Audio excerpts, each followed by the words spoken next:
the biggest challenges for people is everybody wants a better quality of life.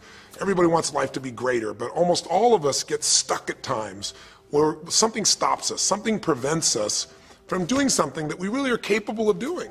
Whether it's turning around our body or shifting a relationship or turning around our finances or maybe just being happy and fulfilled at a different level, we get stuck with a belief of how we're not supposed to be, what we're not supposed to do, what people won't accept, what we're not capable of. Or maybe we get stuck in an emotional pattern of just being pissed off or frustrated or worried or sad or overwhelmed. Sometimes we get stuck, not so much in anything but just some habits of doing things a certain way. And what a breakthrough simply is that moment in time where there's an opening. And the opening can come from a conversation, it can come from meeting somebody that inspires you, it can come from an insight, it can come from watching a movie and being moved emotionally at just that right moment. It usually comes because something kind of clicked inside of us. Something snapped us and made us look at life through a different filter, in a different way. And it's a real breakthrough because you take that little insight, that little distinction, that little moment, or maybe that little or big emotion inside of you that says, no more, I'm going to change this, and suddenly you do something to make your life better. You break out of the impossibility of life has to be this way or life is controlling me, and you start to take back control of your life. You start to make the shift that creates the quality of life that you really deserve. Everybody experiences extreme stress at some point in their life. I don't care who we are. Something happens outside our control and it hits our life and it knocks us on our tail. It might be a health stress. It could be something with your family. It could be economic, career. It could be something emotional that happens, biochemical. There's so many things. It could be an environmental situation that had nothing to do with you. Every one of us in our lifetime are experiencing extreme stress, and these days, because of the economy and the way we respond to it, the majority of people are experiencing some form of extreme stress, at least according to polls. Stress doesn't come from the facts. Stress comes from the meaning that we give the facts.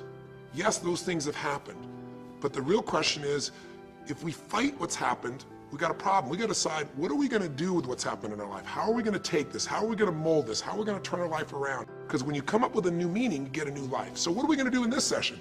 Well, in this session, we're going to take a look at something from a different perspective. We're going to ask you this question. What is the single force that controls the quality of your life? If there was one gift our Creator has given us, or the universe, whatever you believe, what is it? What is the one power that you have right now in this moment that can change everything? You have it, I have it, we all have it. It's this one singular individual power that can change anything in our life, regardless of what's happened to us. And I know you know the answer. The answer is the power of choice. The one thing we have in this world is we can't control the events, but we can choose what to focus on, we can choose what things mean, and we can choose what to do. Those three choices, those three decisions really control our life. It's not so much the conditions of our life that control our destiny as much as the decisions of our life. Try for a second to think about something. Think about your life and just think about, are there a few decisions? If I were to ask you 2 decisions you've made in your life, that if you would have made a different decision, you would have had a totally different life. I mean, it may be, a life may have been better or may have been worse, I don't know, but you would have a different life. I'm not asking you to buy into the fact that you should have known the answers. I just want you to see the power of a decision. How is your life better today because of a decision you made years ago, not just negative ones? Think about it. Sometimes a little decision changes your whole life. Like you decide one day to go to a certain school, and you go to that school or to go eat someplace, and you bump into the person that becomes the love of your life. Or you meet someone, and you decide as a result of that you're going to become a photographer or a software engineer or a business person or a doctor, a dentist, whatever. They impacted you, but you made the decision, that's what I really want. That's what my life's going to be about. And that decision has affected so much of your life, what you do, how you live your life, how you spend your time, what you earn or don't earn, who you attract into your life. Beliefs you have all come from some of these little decisions. What you decide to eat from your dinner plate each night certainly determines your physical destiny, right? We all know that, at least to a certain extent. I know there's a certain amount that's genetics, but I'm talking about the stuff you and I can control. So decisions equal destiny. It's not our conditions, it's our decisions. So if we want a new life, if we want a new experience, we've got to make new choices. If you don't like the way your career is or your business is, change it. If you don't like your body, change it. You don't like your relationship, change you first, because if you change it, you'll bring you to the next one. Maybe it's time to change it too, but change yourself first. If you want to change anything in your life, you have the choice. So there is no right or wrong. I just want to make you aware in this breakthrough session that everything in our life changes the moment we make a decision. And I mean a real decision. A decision is when you cut off any other possibility and you commit to something with everything you've got and you take action. But the big decisions start with little decisions like, what am I going to focus on? Because whatever you focus on, you're going to feel. If you focus on all the things that have been done to you in your life, of course you're going to feel like hell. If you focus on all the amazing coincidences that have happened, things that maybe they were guided, maybe not, but things happen, and because of that, you met this person that's your best friend, your husband, your wife, or because of that, you have this ability, or because you were there that day, God, you missed an accident. I don't know what it is, but whatever you focus on, you're going to feel. If you focus on people don't care, and you'll look for reasons why they don't care, and evidence they don't care, you'll find it everywhere. If you look for evidence that people are really good people inside, that at some level we all care about each other, you'll find it. Seek and you shall find. The secret is, have you become conscious about your decision making? Because this breakthrough session is, really, you want to change your life, make new choices. New life comes from new choices, but you got to make conscious choices. The people in this particular television special, Melissa and her husband, they really found themselves in a place where they were both making decisions, Melissa and Rick, that were unconscious. When you make decisions about what to focus on and what things mean and what to do, and you're unconscious, you get pretty terrible results usually. Now, we've all done this. I do it still. We all do. But if you want to change your results, you got to become more conscious in your decision making. So think about it. What you focus on, you will feel. Whether it's true or not. You focus on how people don't care, you're going to feel they don't care. Second decision you make is, what do things mean? So you focus on something someone does and you come up with a meaning, and the meaning is, no one loves me. The meaning is, they're trying to take advantage of me. Depending on what meaning you come up with, and you get to choose the meaning of anything. For some people, they say, this situation happened with the economy, and what that means is, I'm going broke. Somebody else said, the situation happened with the economy, guess what? That means I'm going to work harder, I'm going to be more creative, it changed everything. Everybody else is going to quit, so we're going to dominate the marketplace. For people to do it. Is this the end right now, or is it the beginning? See, whether it's the end or beginning is your choice. You get to decide, because once you make up a meaning, it's true. If you think that this is the end of a relationship, are you going to treat people the same way as if you think it's the beginning of a relationship? No way. In fact, I tell people, if you want to have a great relationship, think about this. Treat people like you did in the beginning of the relationship, and there won't be an end. In the beginning of the relationship, when somebody says to you, would you take out the trash? What do you say? Of course, take out the trash. You're happy to do anything, right? But after about 6 months or 6 years, you go take them out the trash. You go, what do you mean? What, I look like your janitor? Take out your own trash. The meaning we give things is very different, and so we feel different, and our life is different. In the beginning, you'll do anything for someone. Now you make up a new meaning. Why should I have to do that for them? Little choices, like what to believe about yourself, what to believe about other people, whether this is the end or the beginning, start to affect your whole life. And the third decision we make, we decide what to focus on, most of us unconsciously. We decide what things mean, and the third thing we decide is, what are we going to do? We decide to quit because it's overwhelming. We decide to get strong and focus. We decide we're going to turn it around.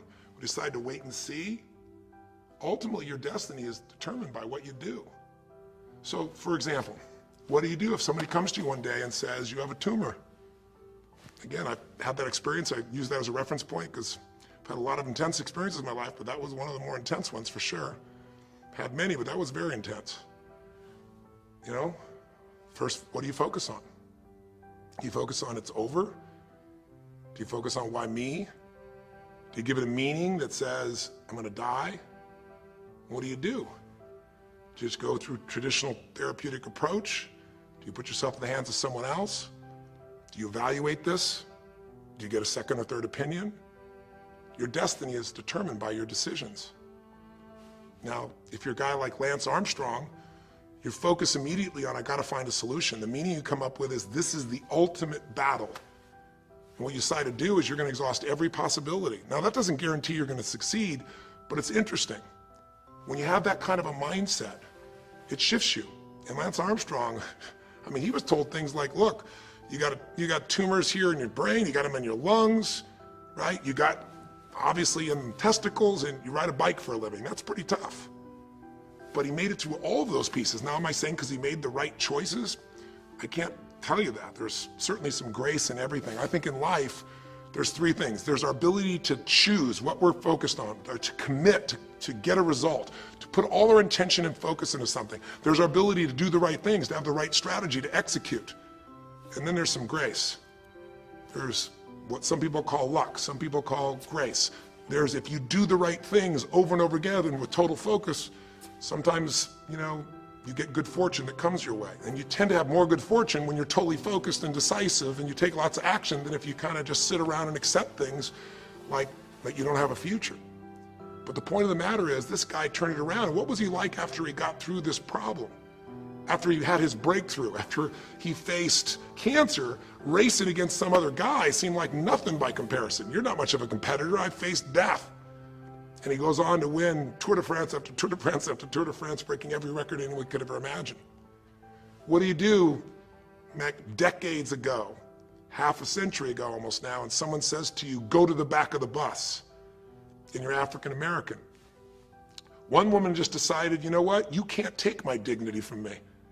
I can only give that up, and I don't choose to give it up, and I will not go back to the bus. The answer is no. And Rosa Parks changed an entire society. Because that day she chose to focus on something else. She gave it a different meaning. This is not a command. You do not have control over me. And she decided to fight. And she changed the direction of a country and of many other countries. She started something. We forget that you don't have to be famous to have the ability to change at least your own personal history, to change the direction we go in our life. We have the power to choose, even if you haven't before. You can finally say, no more, I won't put up with that, within myself or from anybody else. And here's what I'm going to do differently. That's where the breakthroughs really start to happen. Now the question is, why do some people stand their ground and make something change versus other people just kind of accept things?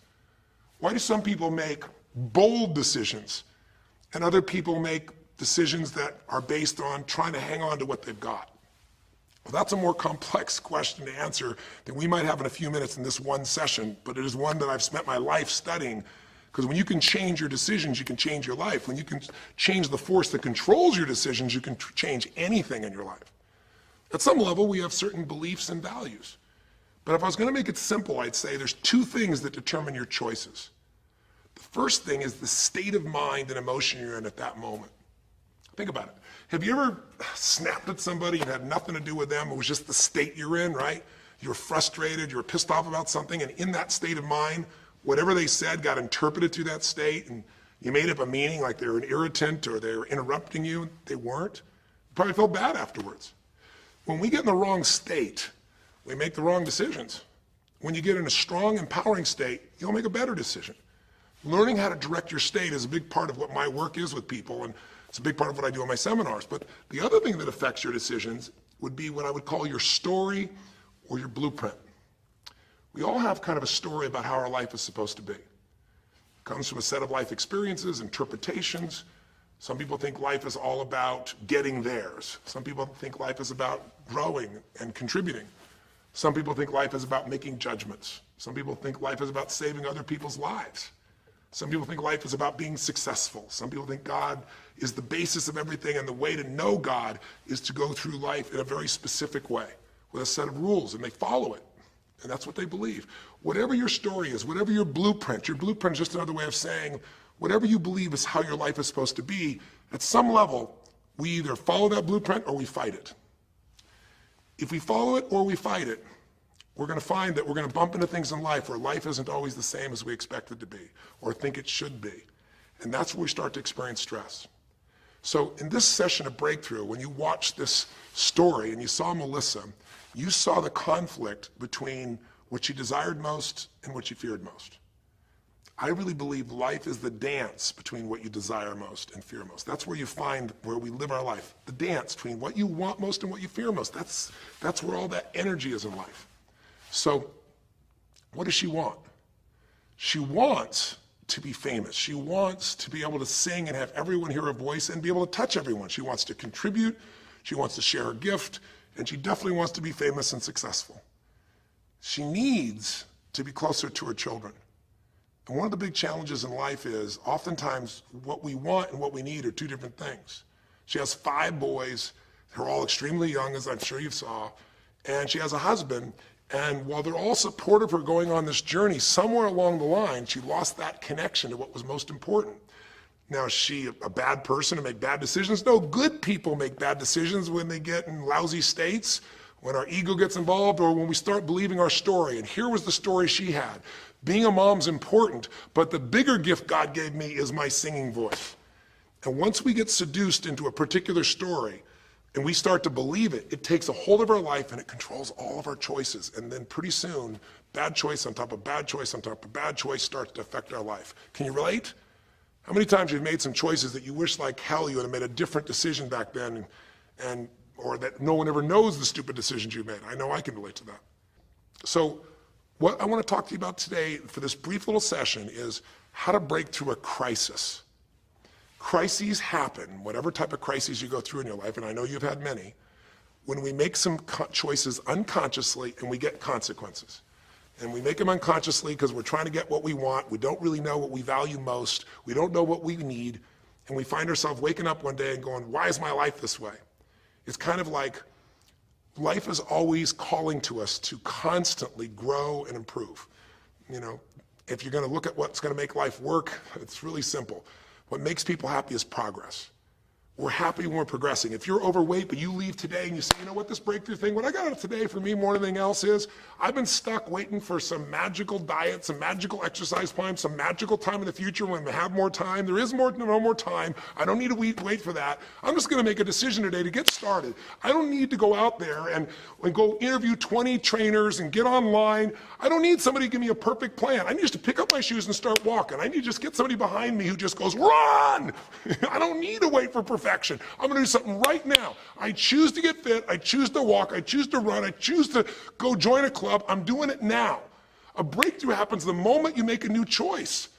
And you don't have to wait. You can just get yourself in a new state. Maybe this tape will get you doing. Or you just have to have a new thought that says, you know what? I made choices in the past. I'm overweight because I chose to eat this and this. I'm not going to eat it anymore. I'm changing now. You can change your whole life real fast with just a few choices. But if you don't make the right choices, eventually you're going to face a crisis. Crisis is when you made so many poor choices that sooner or later life shows up, and instead of asking gently for you to change and improve, to grow, to make progress, to be happy, life, when it's a crisis, now demands change. It isn't asking anymore.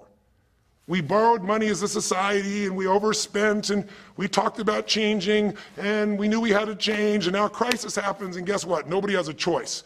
The game has changed. And what crisis does is it melts us down. It melts us down so that we can recast our life. We can remold ourselves.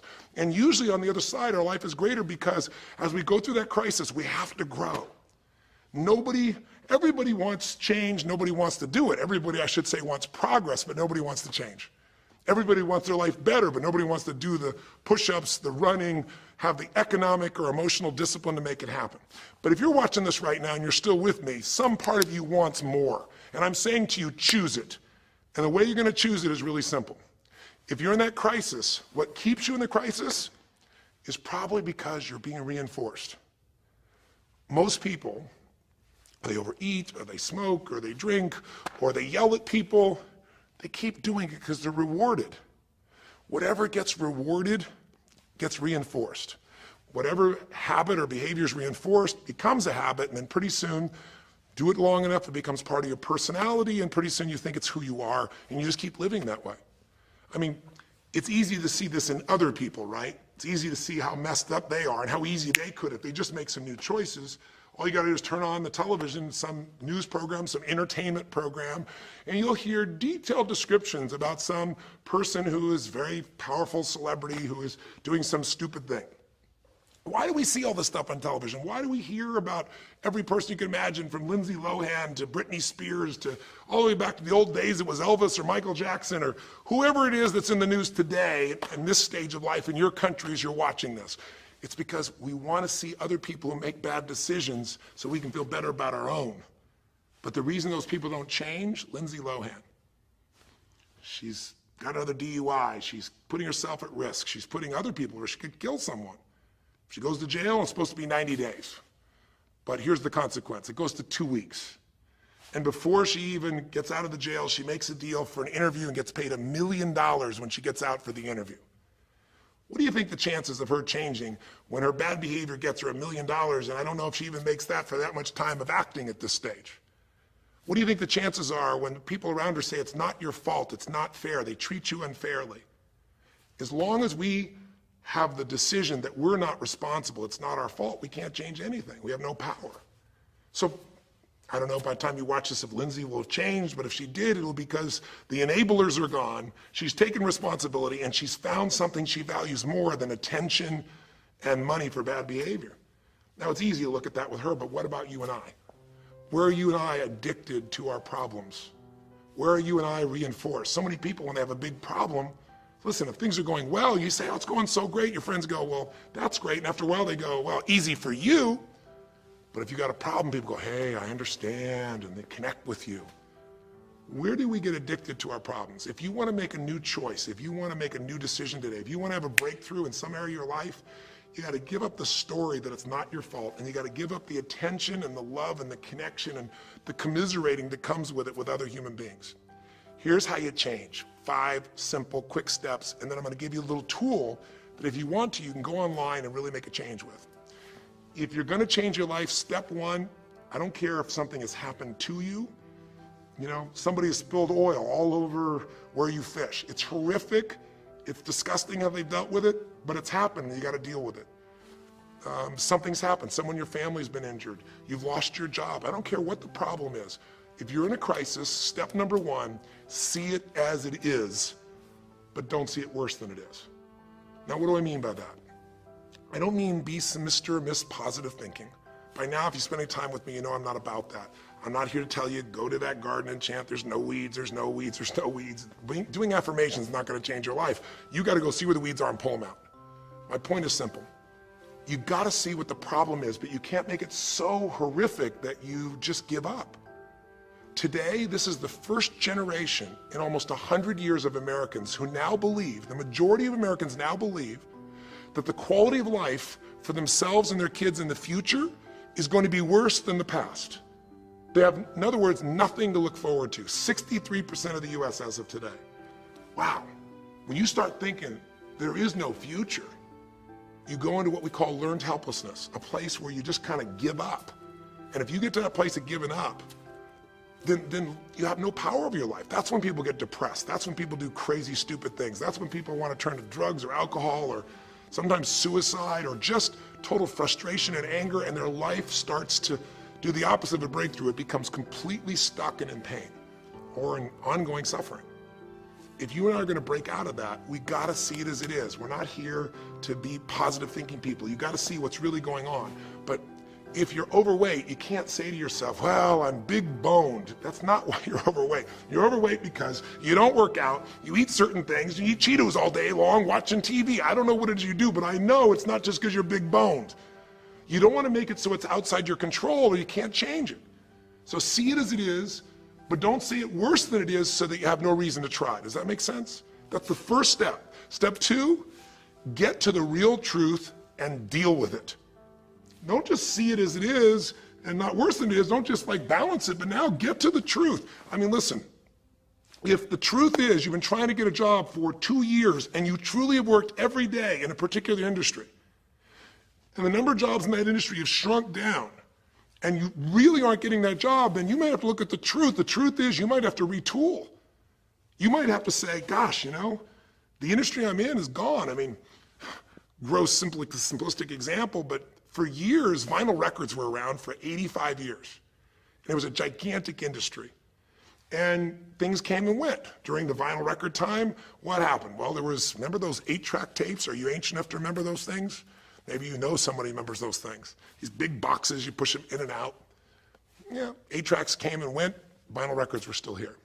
And then cassette tapes came, right? And cassette tapes were smaller and more compact and more convenient and more seemingly indestructible. And they came over here and vinyl records were still selling like crazy. If you had a job in vinyl records, you kept it. But then a little thing came along called the CD. And when that happened, Almost overnight, you saw an entire industry that's been around almost a century was gone. If you were the guy that worked in the vinyl record factory and knew everything about it, it was the second generation, didn't matter. It was over. And now we laugh about a CD, right? Because everything in this digital world you can have instantly. Who wants to put it on a CD? Pretty rare, still available. In vinyl records, maybe there's a small market of people that are collectors, but it's gone. My point is, if you're in the vinyl record business, you got to tell yourself the truth. You got to see it as it is, not worse than it is, but you also got to get the truth and deal with it. You got to deal with the cards you're dealt. You're going to have to retool. You're going to have to change something. You might have to move. If you live in the Gulf, and I don't support anything that's happened there, who could? It's unconscionable what's happened with BP. But if you live in the Gulf and you're a third generation fisherman, and you fish for oysters and they're dead, you better get to the truth. Are they going to be dead for 2 years or 10 or 20 to the best of your ability? And you might say, well, I can't do anything else. I can't. I'm a third generation. This is all I know. Yes, you can. Get to the truth and deal with it. Deal with the card you're dealt with. You got to deal with it, sure, I'm sure legally, but in the meantime, you got to take care of your family. I'm not saying this off the cuff easy because I've been in those situations where it's impossible, it's unjust, it's wrong, but I still got to deal with it just like you. Am I making sense? It's like, you might say, I've lived here my life. You might have to move. You might have to fish someplace else. You might have to, I know you still got to deal with all the consequences, but you got to take back control of your life. There are unjust things that happen, but you got to take control. Easy for me to say, I'm not sitting in your shoes. I get that. But who hasn't experienced some form of injustice someplace? Who's not dealt with something unfair? Who's not dealt with something that wasn't meant to be unfair, but it affected your entire life, your career, your finances, whatever? You got to tell yourself the truth, and you got to get to those dealing with the reality right now. The longer you wait, the longer the crisis will be.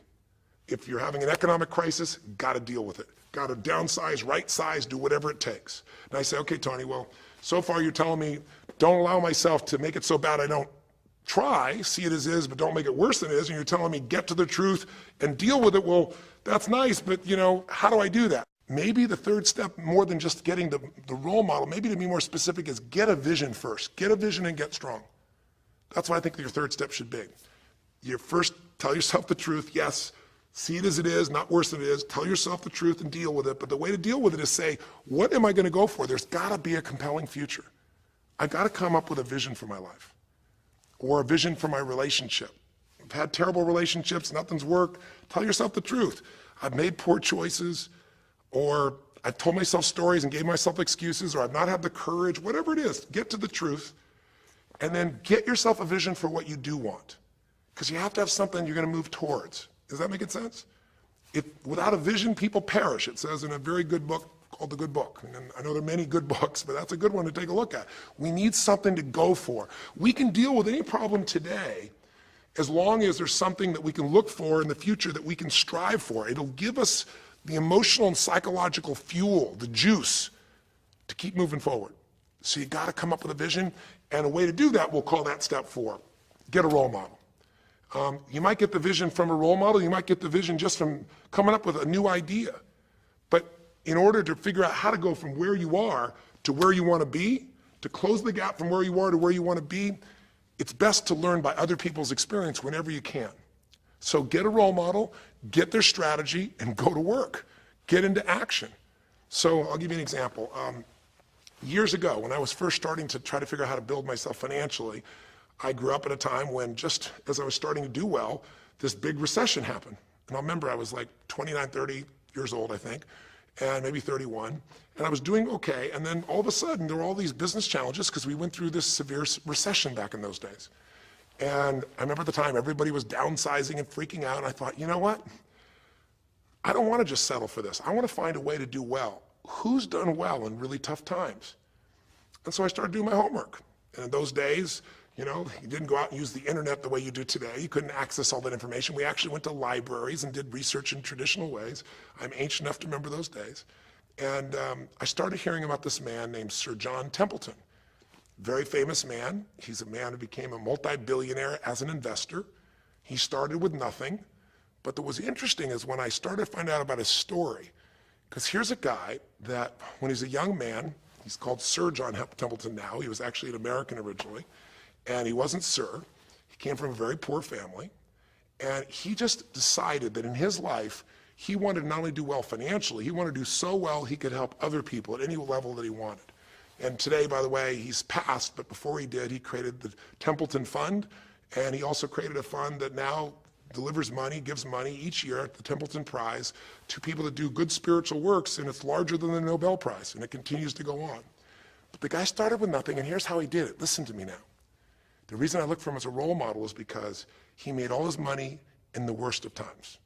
He made all his money when people were going through the equivalent of the deepest recession or depression possible. His whole belief was, and this is different than almost anybody else you see around you, was pessimism was the secret to success. That what he wanted to do was make money when people were most pessimistic. Because when people are optimistic, they want you to pay for their house a huge sum of money.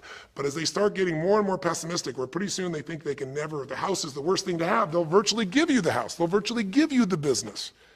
And so he made all his money starting in World War II. When the war broke out, when Hitler invaded over in Europe, he took all the money he had and borrowed a total money of $10,000, a total amount. He bought with $10,000 every stock on the New York Stock Exchange that was $1 or less that he thought might be useful, including some companies that looked like they're going to be bankrupt. But he did it when people were the most pessimistic. Because if you recall, it looked like Hitler was going to take over. It didn't look like we were all going to be the winners. It looked like Hitler was going to dominate. And when people were that scared, they would give up anything they had just to get a little bit back. And so he bought all this stock that eventually made him a multi-billionaire. He became a billionaire because after things changed, after the war, just 5 years later, and the economy started to surge, everything changed for him. Where do you think he invested next after World War II? Where was a country that was pummeled, that was down, the factories were basically turned into mud? Japan. You could buy things for pennies in Japan that would have cost you hundreds of thousands of dollars before, and he did. When everyone was most pessimistic, he went and did well. And then he sold when the 80s surged and when everybody thought Japan was the greatest country on earth and had the biggest businesses, he sold and made his maximum profit when people were overly optimistic. He did the same thing down in South America when inflation went crazy. This man spent his entire life basically having a strategy of how to succeed when everybody else was scared. I tell you that because he's a role model. What he did, how he did it, it's all in writing, it's crystal clear. You could do the same. But you won't be able to do it when you're telling yourself the sky is falling and it's over. When you see it worse than it is, you'll just give up. You won't do it if you don't tell yourself the truth is, you know what, this system isn't working. I got to do something. I got to change my finances. I got to change my job. I got to reach. If you don't tell yourself the truth and deal with the truth, the real truth, nothing's going to happen. You won't ever even think about a guy like John Templeton if you don't have a vision that says, I don't care how the environment is, I'm going to find a way to do well. And you won't do well unless you get a strategy based on a role model who's really done it. My whole thing is this: if anybody has something you want, they aren't lucky. They did something. If you model them, if you take similar steps, you can produce a similar result. Make sense?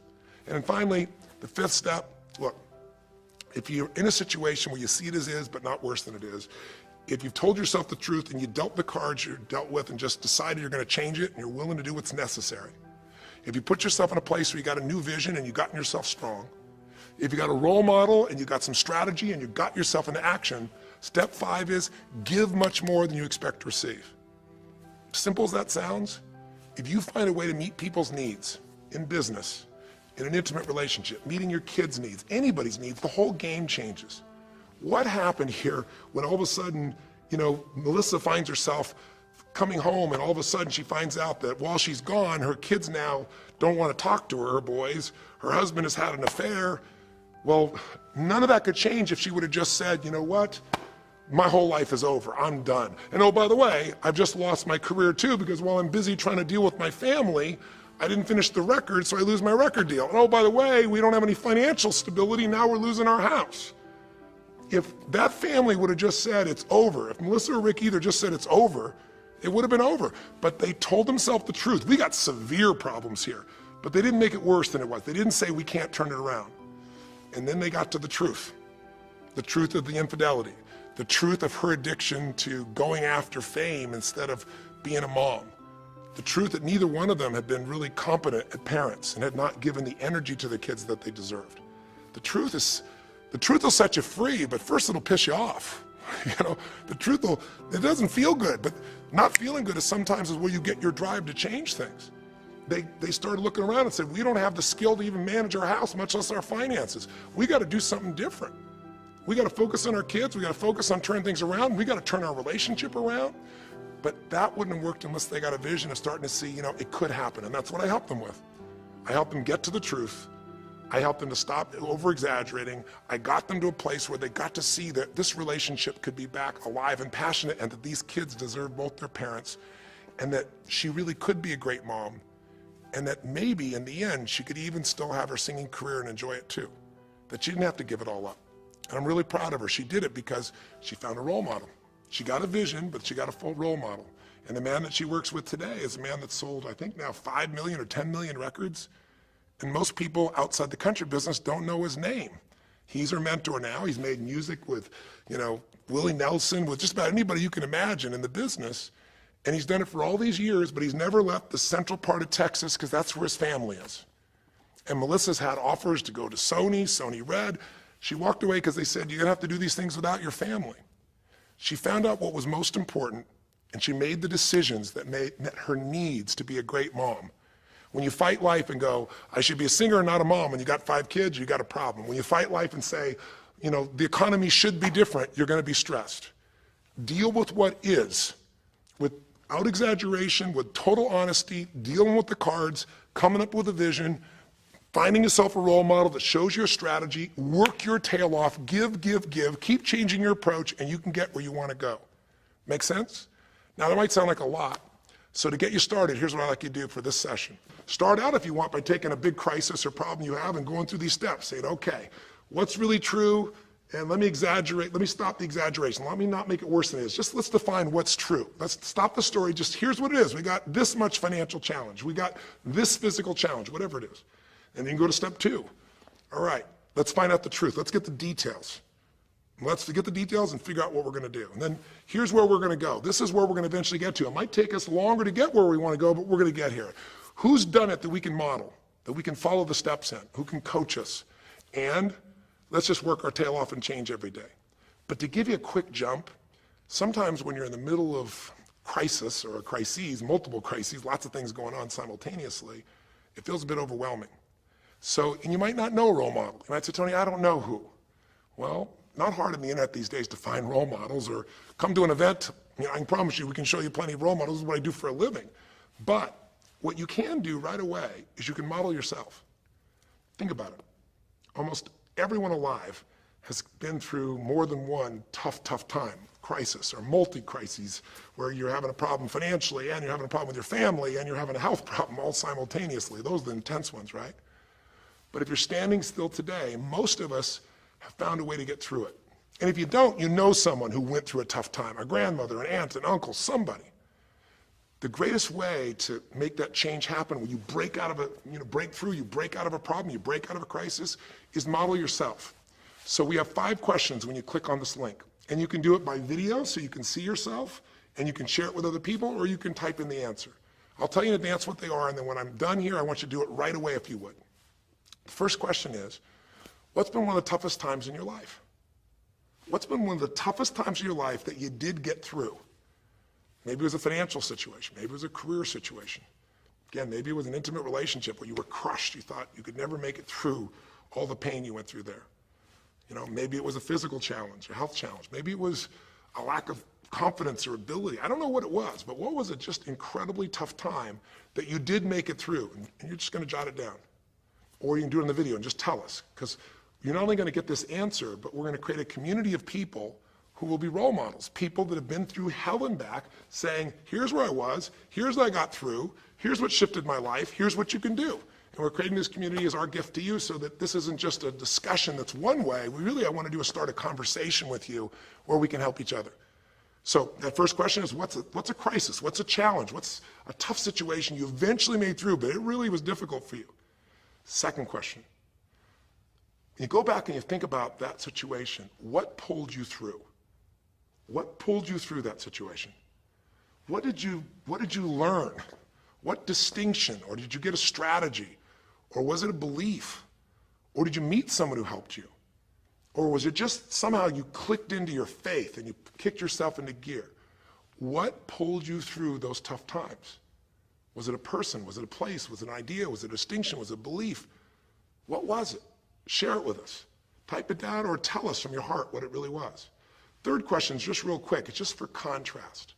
And the third question is, what was your life like before the crisis? Like right before all hell broke loose? Usually you'll say, oh, my life was so great. But when you go back and look at it, was it so great? Was it wonderful? Just out of curiosity, right before all hell broke loose, third question is, what was your life like right before it? And then the fourth question, what'd you do? What did you do to go from where you were to where you are today? What did you do to get over that situation? What did you do to get through that situation? What did you do to turn it around? What action did you take? Who did you go learn from? What skill did you go get? What did you physically do? Kind of give us the description of what you did, because we all want to know, because you can provide us a pathway. You may have been through a crisis that someone else is going through right now, and they could learn from you, because they could learn the shortcut. And finally, the fifth question, maybe the most important one besides what pulled you through, and the fifth one is, how is your life actually better today because you went through this crisis? Whatever the crisis was. How are you stronger? Or are you more compassionate because you felt that suffering? You don't want anybody else to feel it. Or are you more hopeful because you know you made it through that so you can make it through other things? Or are you in a situation where you've got a skill today that you didn't have and wouldn't have had if it wasn't for that situation that made you have to grow? Or are you just happier today because you have a contrast of what life could be like, and so now you appreciate the simple moments? How are you better mentally, emotionally, physically, financially, or spiritually today because you went through the crisis? Even though you wouldn't want to go through it again, you don't want anybody else to go through it, how did it actually serve you in the end? I think if you answer these 5 questions, you don't need to remember them. I said them to kind of trigger you thinking. All you do is type in the answer, or you take the instructions and click on the video and go, okay, toughest time of my life?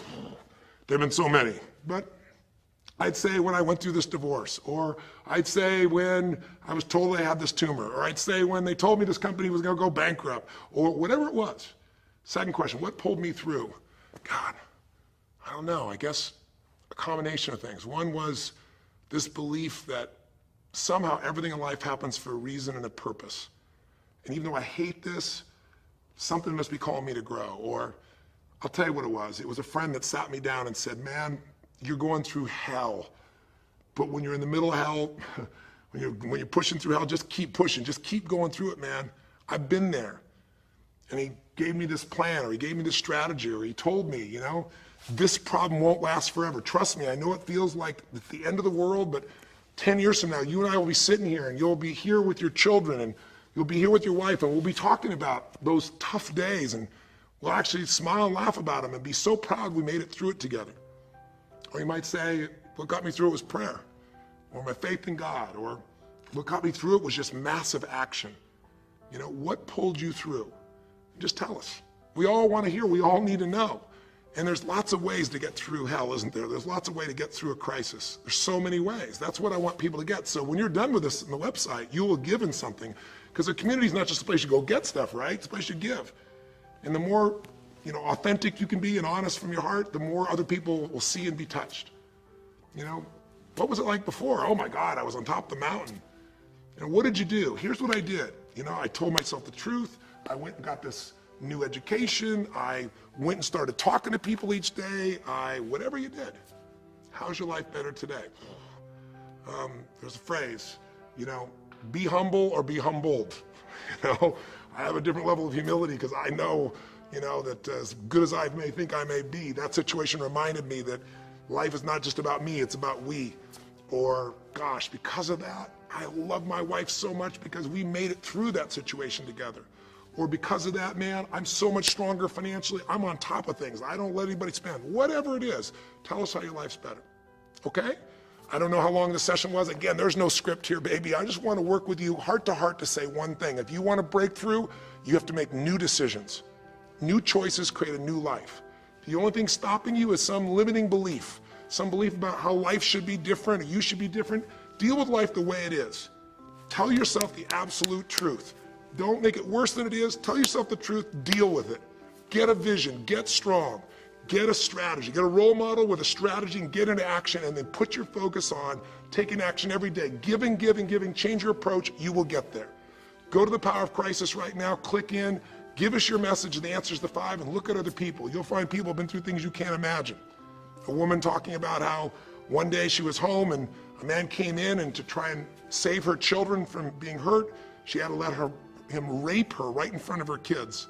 And when her husband found out, he came home, he was so upset he left her.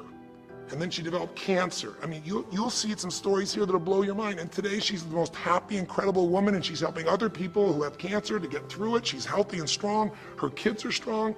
We need those kinds of role models.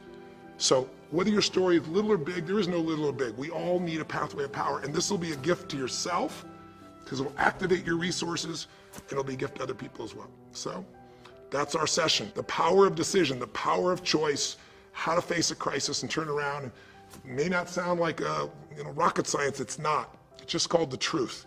And the truth will set you free, as they say. So live strong and live with passion.